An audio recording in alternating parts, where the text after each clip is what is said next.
Hoje eu trabalho no front-end, na Assertiva, que é uma empresa parceira da Superlógica, ela fica no Castelo. Eu não trabalhava com front-end como antes.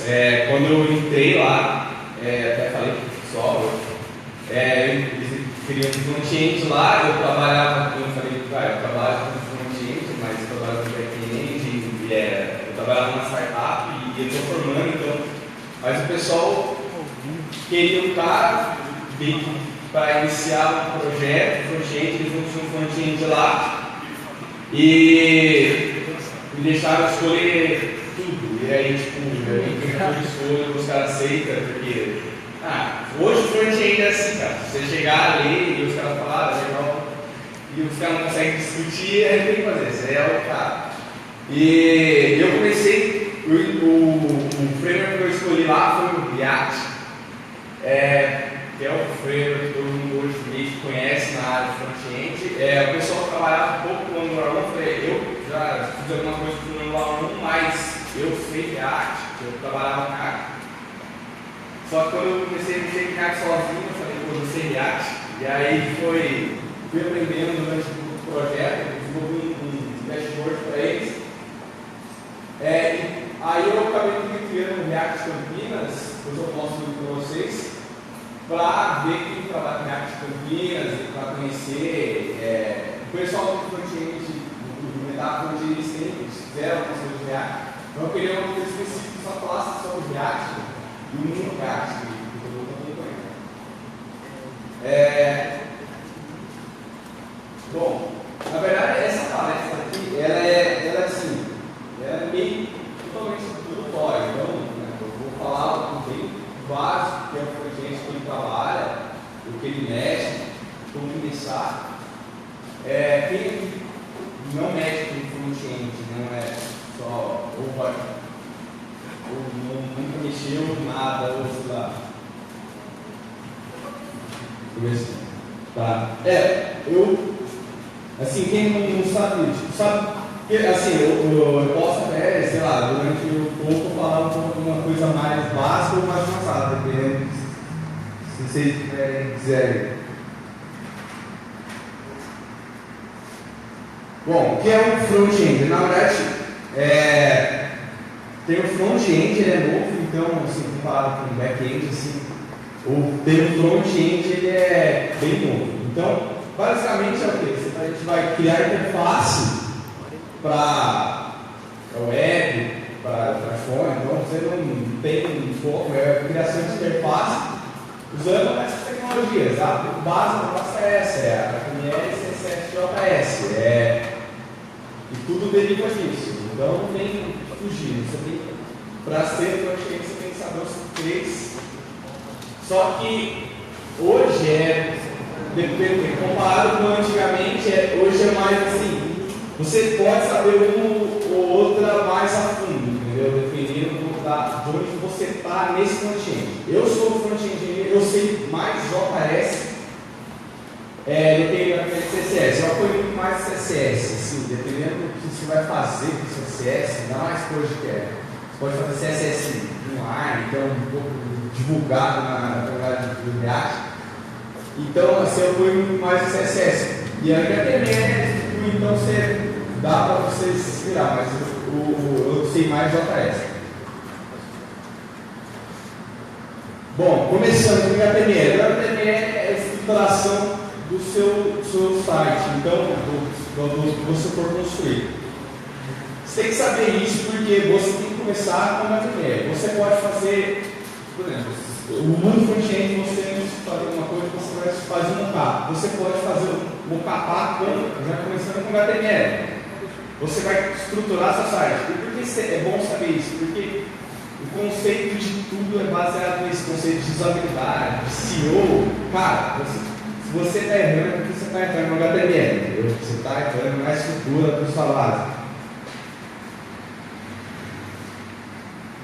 O que ele é? É uma linguagem de marcação, ou seja, tipo, quem conhece programação, vai entender que não é uma linguagem de programação pura, com condicional e tal, mas é uma linguagem de marcação Então, faz utilização de tags, porque as tags são, basicamente, aqueles abre fecha, esqueci o nome, e ela é uma linguagem, você trabalha nela a semântica de tudo que você vai fazer, ou seja, o significado de tudo que você está desconstruindo é do HTML. Por que isso? Porque na verdade a gente está construindo para as pessoas uma interface, só que elas não querem saber o HTML. Quem quer saber o HTML é o robô. O que é o robô que eu falo? É o robô de um Google, por exemplo, para esse site, um robô de um software leitor de telas. Então, tudo vem aí da semântica que você criou para o seu HTML. O que hoje todo mundo pode ver aí, claro, é o termo HTML5, que seria a versão do HTML, que hoje é utilizada, acho que desde 2009, 2008 foi lançado. Então tudo se baseia no HTML5 e a W3C é o órgão que é o órgão padronizador do HTML. Por que ele existe? Porque o Windows quis cagar o negócio e aí sempre tem que ter alguém que padronize as coisas. Por quê? Por exemplo, o HTML na verdade é um monte de tags que o browser vai lá, renderiza e gera para você a tela. Só que assim, se o browser não souber e não quiser ler aquela tag, se escrever não vai aparecer. Então você tem que ter algo que, por exemplo, todo mundo siga. Então tem que ter um padrão. O HTML5 padronizou para os browsers. Hoje você escreve HTML5, a maioria dos browsers vão entender. Mas antigamente, cada browser tinha uma tag, cada browser tinha uma tag diferente, e aí, é um saco. Então você tem que ter um órgão regulador, né? E aí, basicamente, seria uma estrutura HTML. As tags são isso que vocês veem em amarelo, né? São os abfechas. Eu esqueci o nome. Maior e menor, mano. Tá bom. Maior e menor. E basicamente são cada tag tem um significado que você deve seguir corretamente. O HTML5 veio com mais tags. Então, por exemplo, você que eu não pode ver quem já usou HTML, já usou muito o div. Pô, cara, mas o div, hoje o HTML5 não é interessante, entendeu? Você pode usar? Pode, só que quem vai usar o HTML, pense mais nas outras tags que existem, entendeu? Porque o browser ele tem que entender o que você quer dizer. Quando renderizar essa na tela não vai ter mais. Mas para um browser, um Google da vida, ele tem que saber, entender o que significa cada coisa que você quis dizer ali. E depois também quando vai passar para o software de leitor de tela, isso aí faz sentido, faz o significado. Isso é a semântica do que você escreveu. Por isso que é importante, na verdade, você estruturar e pensar no que vai, onde vão ficar as prioridades que você tem, você estrutura o que é. Aqui é um título. Todos os títulos, tem uma tag específica para eles. São os H1, H2, H3, vamos até H6. É bom entender o porquê e a ordem lógica disso que você está usando e o porquê você está usando.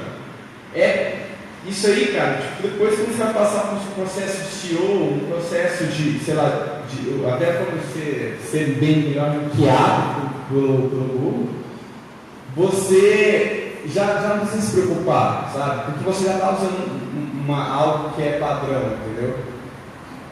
E o que é a base da criação do HTML é os links, né? Ou seja, você pode ser linkado para qualquer página, para qualquer lugar, mas tem um link. E isso aí faz o leitor do robô do Google, ele lê e ele gera um ranking para você, de acordo com a linkagem dos outros sites do seu site. Então, essa é a essência da web, é você ser linkado para outros lugares, né? Isso que faz o HTML. E onde estudar o HTML? Você, assim, o HTML você pode estudar em vários áreas. Então, é algo até que você paga, você não vai pagar só para aprender HTML, você vai pagar para aprender outras coisas, mas eu pus lugares assim que o Codecademy, quando eu comecei, eu aprendi no Codecademy, sim, lá eles vão ensinar HTML com o CSS, mostrar, e eu fui Codecamp, eu fiz algumas coisas lá também, é interessante, os caras, são os caras que mais gritam na web, eu acho que os caras do Free Codecamp, os caras têm. GitHub é tipo só eles. Slack dos caras, eu assinei o Slack dos caras, tipo, mensagem cada minuto, fechado, mas é legal lá também. E aí aqui eu pus algumas coisas legais, tipo, para documentação, eu leio o MD e dá para crescer, ou seja, você tem que entender como tal tag faz.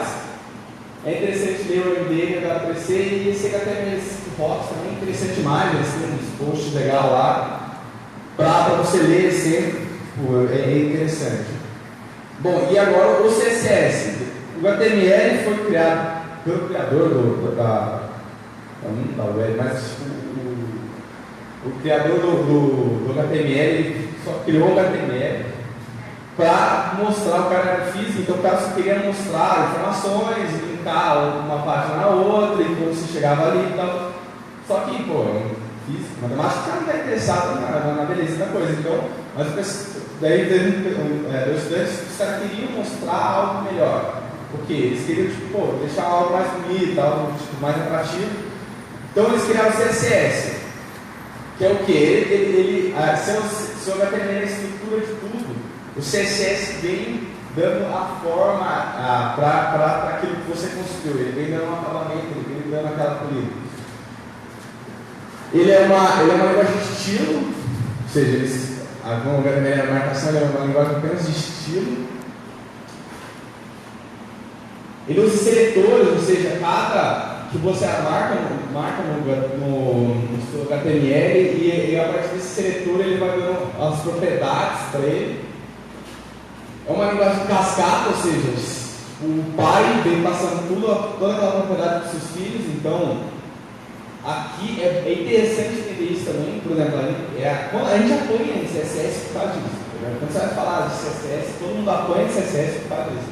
Porque o cara escreve uma propriedade lá no pai e aí passou para o filho. Só que, tipo, sei lá, uma div tinha uma outra div, tinha outra div, e aí você escreveu um seletor lá na primeira div, cara, e uma propriedade lá, ela passou para todo mundo, e isso aí, depois você tem que pôr um monte de important lá, porque você quer aquilo, não quer e tal, e aí, cara, tipo, seu código começa pequeno e vai ficando monstro, e CSS fica gigante. Quando você começa, o negócio, você não entende direito que é uma cascata das propriedades, quando você vê o negócio, já passou, e ainda mais porque geralmente quando a gente começa com CSS a gente não tem essa ideia também até de estruturar o CSS em si, e ele fica muito grande, fica muito gigante. Ele tem os pré-processadores que são muito interessantes de entender também, que basicamente tem o SAS e o LES eu não mexi, o SAS já, eles têm várias features lá que você pode mexer, cara, que facilita para o seu código, você consegue escrever, dependendo do tamanho do seu projeto, também, porque dependendo do tamanho não vale a pena usar o SAS, mas quando o projeto é muito grande, ele facilita depois para você tentar manutenção nisso. E como a gente falou do HTML5, tem o CSS3 que ele trouxe novas features para o CSS, ele deu um boom no CSS. Hoje você pode ver, no HTML5 você vê jogos só com o HTML5, no CSS3 também você vê coisas de animação 3D que é muito, muito massas de você ver por isso, porque o pessoal do W3C também, que é o órgão padronizador, eles trouxeram, não trouxeram, mas eles padronizaram algo do processo S3. Isso aqui para entender a cascata. Isso aqui a gente chama de. Tem o DOM, esse aqui é o DOM, só que também tem o pessoal chama de CSOM, quando é o com CSS. Que é o que?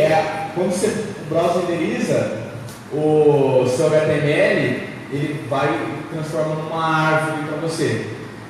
E ou seja, toda a propriedade que eu vou pôr no pai, ela passa para o filho. Então, esse 18px aqui é para todo mundo para baixo.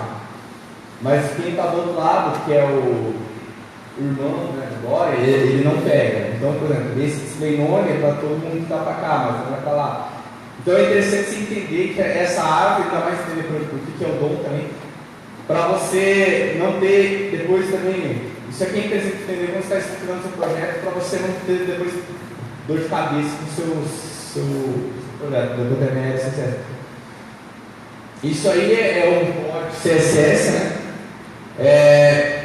Todo o início de tudo isso aqui seriam os seletores, dentro deles são as propriedades.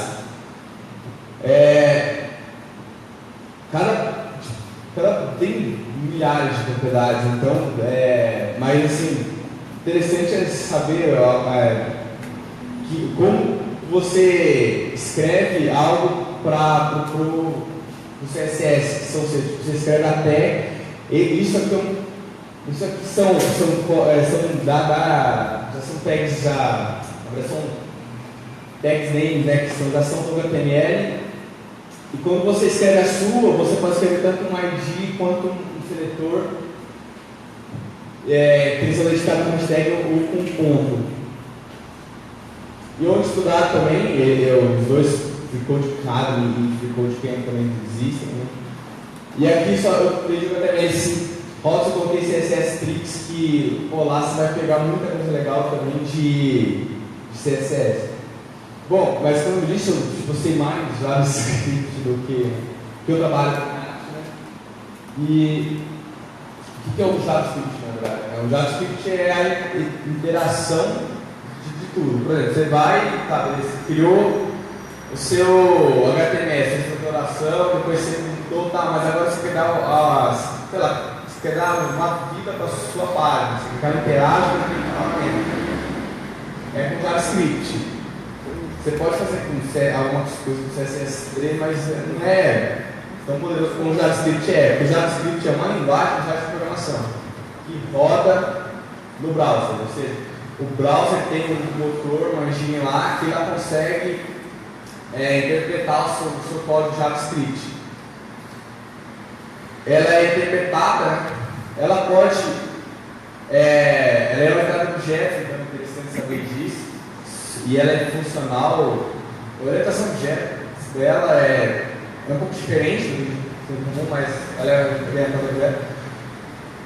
Ela é client-side, ou seja, ela na verdade foi criada para rodar em browser, foi criada para rodar na web. Foi criada pelo pessoal do Netscape, um programa do Netscape, que na época era um navegador que deu origem ao Firefox. O pessoal quis algo para interagir, então criaram o JavaScript. Mas, quando veio o Node, que é porque hoje a gente, está aqui, eu acho que, sei lá, você falando de front-end por causa do Node, cara. Porque o Node mudou esse mundo, claro, também foi um pouco do Angular, mas assim, o Node mudou o mundo do JavaScript. Assim, hoje você pode ter JavaScript no seu back. O que é o Node, assim, JavaScript? Então, Node, na verdade, o pessoal pegou o motor de engine lá do Chrome, que é o V8, e criou algo que possa uma plataforma que você escreve JavaScript na sua máquina. Então, quando você instala, você está instalando, não é o V8 puro, assim, mas você está instalando o V8 lá e rodando o seu código JavaScript na sua máquina. Você não precisa de estar na web para rodar ele. Cara, mudou tudo que você entendeu de JavaScript antes. Antigamente o pessoal usava muito JavaScript, falava que era a linguagem tipo, só de aparecer, sei lá, um pop-up lá na sua tela. Mas hoje, pô, tipo, é difícil você falar qual que é o poder do JavaScript. Quando a gente vê muito hoje o JavaScript, é que na verdade o JavaScript, o nome em si, JavaScript, ele não é o padrão, ele não é o correto, assim, quando você vai falar de padrão. Ele é regularizado por essa ECMA. Quando os caras criaram JavaScript na época, eles precisavam de alguém que regularizasse para que a Microsoft não rebentasse de novo. Então eles criaram, eles não criaram esse ECMA já existia, ele padroniza algumas outras coisas, né? Acho que a MP3 é padronizado pelo ECMA também, o C# é pelo ECMA. E aí eles pegaram e mandaram toda a atualização por ECMA, e hoje quando você vê o nome, você vê ECMA ES6, ECMA 2015, você vê esses nomes. O JavaScript é o que ficou, mas esse é o nome desse órgão. Isso aí seria um código básico de JavaScript. Eu esqueci de colocar lá, o JavaScript hoje, a gente fala assim, o ES5 ele é o que mais dá suporte à versão para os navegadores. Mas quando a gente vai falar de JavaScript, a gente fala de ES6, que é o ES 2015, né? Que é o novo padrão dele. Esse aqui é um código básico, você pode ver que ele é uma linguagem diferente das outras mesmo. Ele posso ter uma função, tem variáveis. Isso aqui, na verdade, esse document aqui, então ele só vai rolar em browser, né? O document ele é para browser, ele não é padrão do JavaScript, mas o resto é tudo JavaScript, entendeu? Basicamente é um seletor de link. Ele é bem tranquilo de fazer, você seleciona todos os links, pega o que você quer dos links, tipo, é um script que você faz um parse na sua tela e retira o que você quiser dela. Mas assim, hoje o pessoal, o JavaScript puro, existe projeto, Gorilla.js, assim, mas eu acho que eu nunca vi ninguém programar JavaScript puro, assim, cara. Tipo, puro que eu falo. Claro, você vai criar, sei lá, uma coisinha básica, assim você cria, mas vai fazer uma aplicação muito complexa, você não vi ninguém fazer puro, isso aí pode levar até para o back-end, quando eu estava em Java, não fazer nada puro, não fazer Java puro. Não sei se você está aprendendo, mas vai usar um framework. E o que é essa bagunça de hoje em dia, o JavaScript é isso aqui, tipo, pô, você tem tudo isso e cada vez mais crescendo no mundo do JavaScript. Você tem o NPM, que é o gerenciador de pacotes, do Node, você tem o Node em si, você tem o Babel, que transpila todo o seu JavaScript novo para brandir para o browser, você tem o Angular, que não conhece, vai estar morrendo já, mas tipo, tem o Angular 2, que vai acontecer continuando, mas sei lá. Tem o EPEC, você tem o React, você tem o Elm, você tem o Vue, você tem muita coisa, cara. E tem o D3, que é legal também.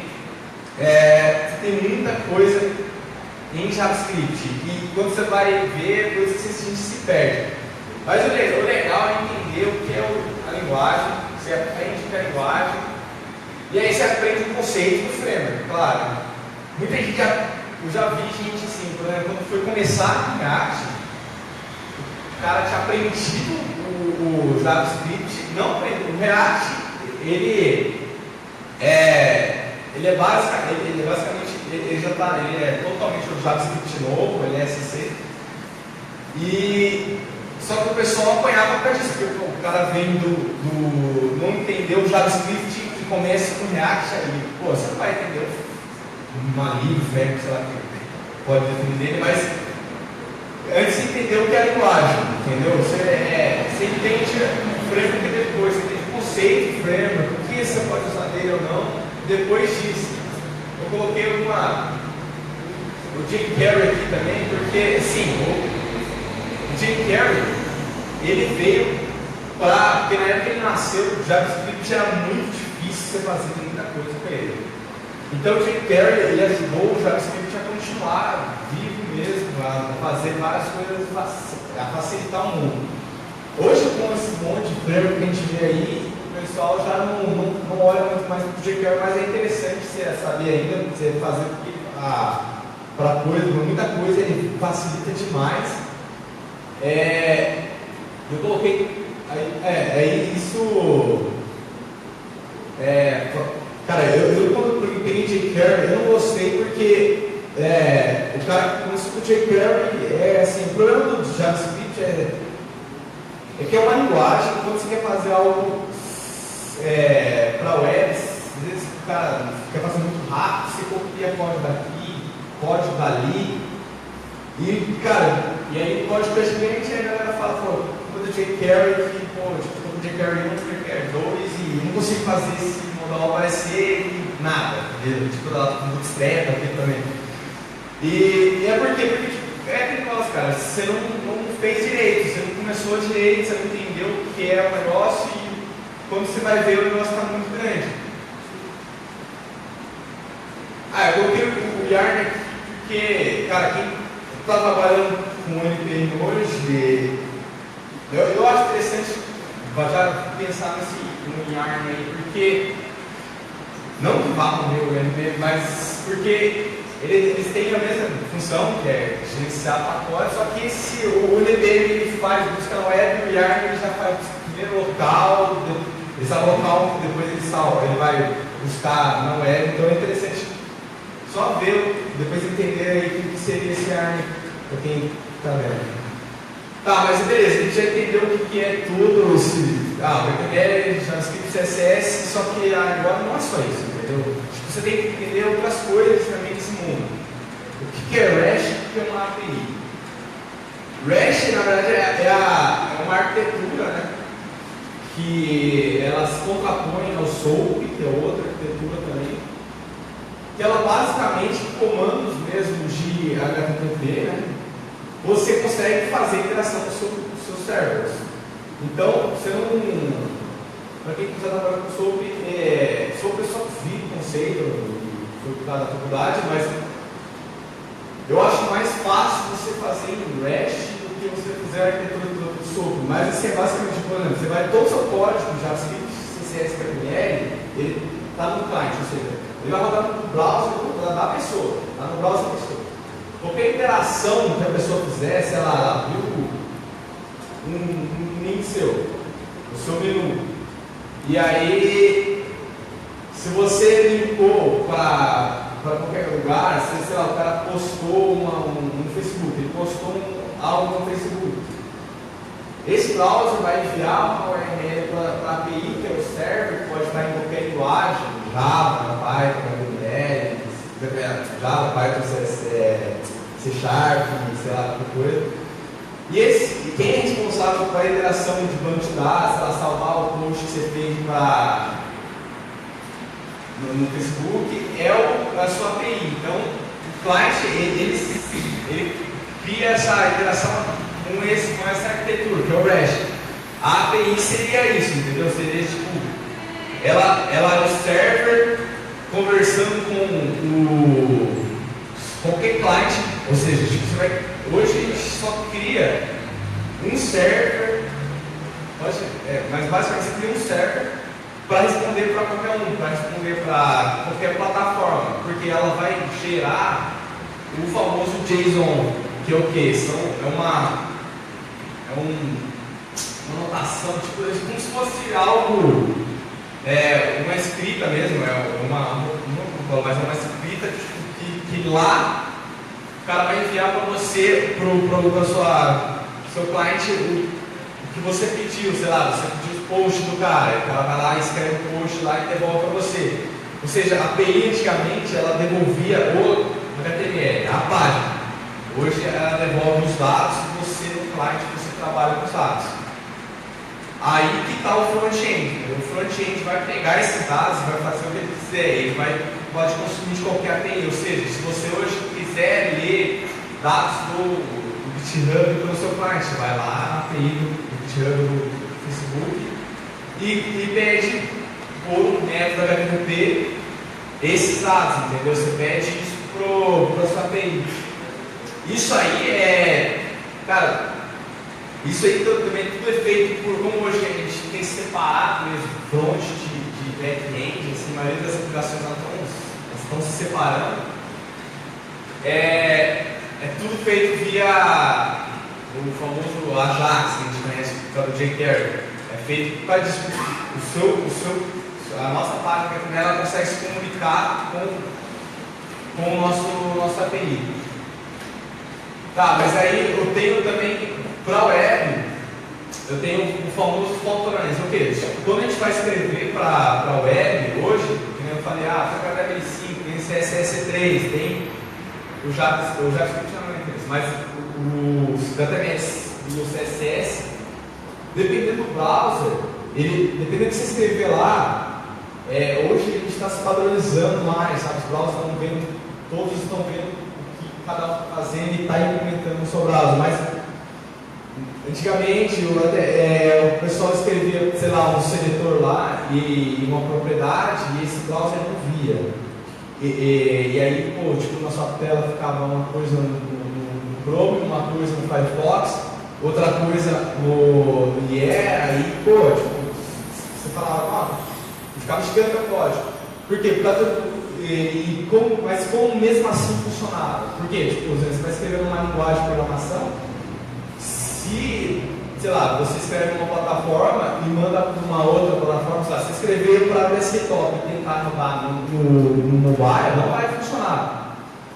Mas se você escrever na web, você vai escrever no IE e tentar rodar no Chrome, vai aparecer informação, não vai aparecer do jeito que você quis, mas vai aparecer, não vai quebrar as códigos, não vai aparecer lá, tipo, sei lá, no pointer, etc. Você vai ter lá na sua tela o que queria, porque tipo, o browser ele vai ignorar o que é a propriedade que ele não entendeu, porque é o famoso don't break the web, né? Tipo, você não vai quebrar o web porque você escreveu algo que o browser não entendeu. E outra coisa é o Progressive Enhancement, que também é interessante você entender, que é basicamente a acessibilidade. Você pensar, por exemplo, o seu conteúdo ele deve estar disponível tanto para todo mundo, para smartphone, para web, para qualquer dispositivo ou para qualquer pessoa. Você sempre tem que estar pensando em algo, por exemplo, se você escreveu algo e não apareceu nada, você tem que pensar num fallback, você não funcionou para esse browser, tipo, renderiza essa outra coisa, sabe? Você sempre tem que pensar que é difícil, a dificuldade do front-end está aí, você está pensando em, cara, numa plataforma que é geral, você não sabe quem vai acessar, qual browser vai acessar, qual versão vai acessar, então você tem que pensar que tem que estar acessível a sua informação, ela tem que aparecer para a pessoa, mesmo que não apareça bonita, mas ela tem que aparecer para ela. O problema do front é o que? É o cross-browser, você dá porque assim, a gente não roda no sistema operacional, a gente roda em cima de um browser. E o problema? Que cada browser seria um nosso SEO. Então você tem os mais usados, o Chrome, eu pus o Edge aqui, o Firefox, o Opera e o Safari. Ou seja, cada um é uma implementação diferente, experiência um pouco diferente, ou eles estão se adaptando e tal, estão ficando parecidos, mas cada um é de um jeito, então você vai ter que pensar, às vezes você vai ter que ver quem que é o maior usuário para você não escrever algo que fique diferente para esse usuário. E hoje o maior problema é ser o Edge. Hoje a aplicação que eu escrevi, ela roda direitinho nos três, menos nele, né? No famoso, o Internet Explorer, hoje eu acho que o Windows ele dá só uma manutenção, mas ele não vai mais evoluir. Ele parou no 11, o pessoal continua o Edge ele é ele tá assim, cara, pau a pau com o Chrome, assim, não vejo muito mais a diferença. Mas o nosso problema é, cada um está pensando de um jeito, então a gente tem que pensar naquele lado, porque assim, não falta honesto, então quando você vai desenvolver, você tem que fazer um teste em cada um, cara. Você pode ter mais browsers, mas assim, os 5 seriam o essencial. Você apaga para como é que o resto é, a galera usa direto mesmo. E o IE, na aplicação que eu fiz, eu vou ter que ver, o problema que eu tenho na verdade é com o novo JavaScript, porque o Edge ele já implementou, acho que parece que é 95% das novas especificações do JavaScript. O IE, não, o IE eu acho que roda 30%. E eu uso coisas do novo JavaScript e ele não roda e ele faz. O JavaScript ele não tem default tolerância. Cara, se o browser não entendeu, ele não vê, você não vê nada. Você não vê nada. Porque a aplicação hoje em dia ela é totalmente dependente do JavaScript. Eu dou o meu JavaScript que mostra o HTML na tela. E se o IE não entendeu, ele não mostra nada, porque a tela em branco. Então eu tenho que vir agora, usar alguma coisa porque o IE não está vendo. Quando a gente está pensando, já pensou já pensou em cross-plataforma e qual que é o sistema que ela está usando, mas a gente tem que pensar em outra coisa mais além, que é o que? Responsividade. Aqui, quem reina é o CSS, lá quem reina é o JavaScript, HTML, no cross-browser, mas aqui é o CSS, que é o que? Tipo, você tem que pensar, assim, quando eu cheguei na empresa lá, eu falei pro pessoal, pô, a gente tem que pensar em responsabilidade. Os caras, não, a gente tem acesso só de desktop. Eu falei, não, com certeza, a gente tem acesso só de desktop, porque o não roda no smartphone, no smartphone os caras não pensaram nada em responsabilidade. É por isso ou porque é legal só no desktop? Cara, não adianta. Tipo, smartphone já passou a quantidade de acesso de desktop e a tendência é ser cada vez mais. A minha mãe ela começou a mexer com o computador, aí pegou um celular. Aprendeu uma coisa, aí pegou um celular mais novo, cara, e ela não vai comprar outro computador, mas ela comprou outro celular, entendeu? A tendência é que todo mundo vai usar celular. Tem gente que o cara não tem computador, mas ele tem, sei lá, um Samsung 7, um iPhone da vida, ele tem tipo um dos melhores smartphones, que dá para ele comprar no desktop, muitas vezes. E é isso, cara, tipo, toda aplicação, se você não pensar em responsabilidade, esquece. O Google já falou que não vai fazer, ele vai fazer ranqueamento, mas se o seu ranqueamento não pensar no mobile first, que aí entra esse termo também, ele vai cair, entendeu? Ou seja, sua página não vai ser bem ranqueada no Google. Então você tem que pensar em responsabilidade quando você está desenvolvendo. Independente da aplicação, você pode falar, mas essa aplicação aqui ela é interessante só para web. Só, cara, se você vender para o cliente, falar só para web, o cara vai acessar o celular, e se o cara não gostar, ele vai falar que sua aplicação é horrível. E aí, tipo, você não vai ele falar, só tem que acessar aqui. Já aconteceu isso lá, tem que acessar o negócio aqui, mas não dá, mas é aqui só para web. Tá, mas pô, faz um celular assim, sabe? Pô, mas não é.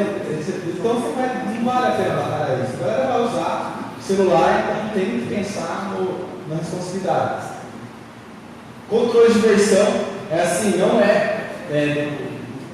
front-end, mas assim, cara, quem não sabe, o Git hoje está perdendo, porque quem não controla a versão do seu software, quem controla, sei lá, o famoso versão 1, sabe, salvando as versões, está perdendo tempo, porque o Git aí é muito fácil aprender. Ele é usado tanto no back-end como no front-end, e assim, não é difícil, então é interessante você saber. E ele vem já com esses dois aí, que é o quê? Seriam os repositórios online da sua aplicação que você pode ter, que é o GitHub e o Bitbucket. Eu mexia mais com o Bitramp, mas a empresa que eu fui, eles estavam no Bitbucket. Assim, não, pra mim não faz diferença. Você usa Git, você pode mandar para qualquer um. Então, vale a pena você se aprofundar aqui também. Tipo, se já começar com HTML, CSS já começa com Git também. É o inicial para qualquer coisa. E aqui eu já trouxe algumas coisas que seriam as ferramentas que a gente pode usar no nosso mundo. Assim. Automatizador de tarefa assim, não tem como fugir hoje, não tem como se falar, pô, tipo, eu não vou. Por quê? Você vai escrever, como eu falei, o CSS ele fica muito grande, ele fica gigante, a aplicação vai crescendo, ele vai ficando maior, o JavaScript é a mesma coisa, o HTML ele cresce mais devagar, mas o CSS e o JavaScript eles crescem numa velocidade incrível, cara. Assim, tipo, você tá com, sei lá, você começou sua aplicação, tá? Tipo, sei lá, no JavaScript eu escrevi, sei lá, 200 códigos, CSS 300, HTML 100. Aí passa um mês, os caras, pra mim, sei lá, põe uma interação aqui, põe isso aqui e tal. Na hora que você vê, o seu HTML, sei lá, vai para 300, seu CSS tá beirando os 1000 e, tipo, pô, e o negócio, e a aplicação é assim, sabe? É uma coisa simples e ficou gigante. Então, o que eles vieram? Eles vieram para isso, tipo, para automatizar algumas coisas, que pô, tipo, se esse CSS, é que eu não pus aqui também, mas você tem que pensar também em velocidade. Cara, o browser, quando ele pega o seu CSS, ele vai pegar esse tamanho de CSS, vai baixar para a sua máquina. Se ele for muito grande, ele vai ter um desempenho menor. Então, esses automatizadores eles vêm dar uma barriga nesse CSS, tira espaço, entendeu? Tira comentários, essas coisas que são necessárias para aguentar o cara quando o cara só tem que estar vendo. E eu com o book, assim, eu mexo pouco, eu mexo mais com o Webpack, que é no React, eles usam mais o Webpack. Então, esse todo o meu código JavaScript que eu escrevo em S6, no React. Se eu jogar isso com o web, o browser não vai entender nada, então não vai funcionar. Mas o que eu faço? Eu uso o meu Webpack, que eu configurei algumas coisas, algumas linhas lá, que eu só rodo um comando, ele vai, pega o meu código, transforma tudo em JavaScript que o browser entende, pega todo o meu CSS, ele tira tanto do JavaScript quanto do CSS, ele tira todos os espaços, comentários, faz uma limpa lá, deixa o arquivo unificado, menor, e devolve para mim, já tudo automatizado. Então você não precisa perder tempo em fazer algo na mão. Developer Tools, que tipo, se você for trabalhar com front-end, você vai trabalhar 90% aqui. Que é o que? É o famoso F12 da. Acho que. Qualquer um F12. Mas o inspecionar elemento do browser. É o que? Você consegue ver o código que está por trás na tela ali.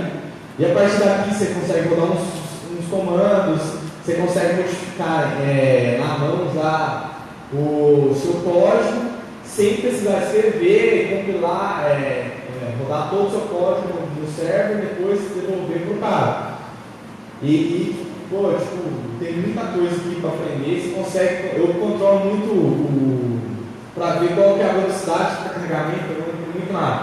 No network, eu inspeciono muito elemento, eu uso essa aba do React também para inspecionar.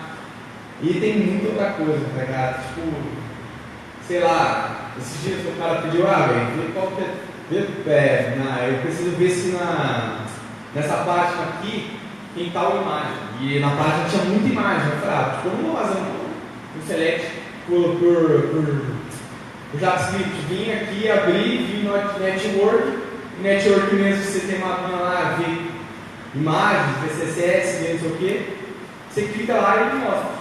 Todas essas imagens estão aqui, aí você vai vendo só, tá, eu falei, tem essa imagem aqui, aí você vê onde ela está e acabou, tipo, você precisa, muito rápido, você vê o que tem na tela, você vê o que foi carregado, você vê qual velocidade foi carregada, entendeu? Você vê qual, por exemplo, eu faço muito aqui também, por exemplo, às vezes aconteceu ontem comigo, na verdade, eu fui fazer eu estava fazendo, porque a gente lá trabalha com tipo, a empresa lá, a Assertiva, ela é como se fosse um Serasa, né? Então a gente trabalha muito com CPF, CNPJ, o pessoal, só que aí eu estava fazendo um teste com CNPJ, com CPF, com 11 números 1.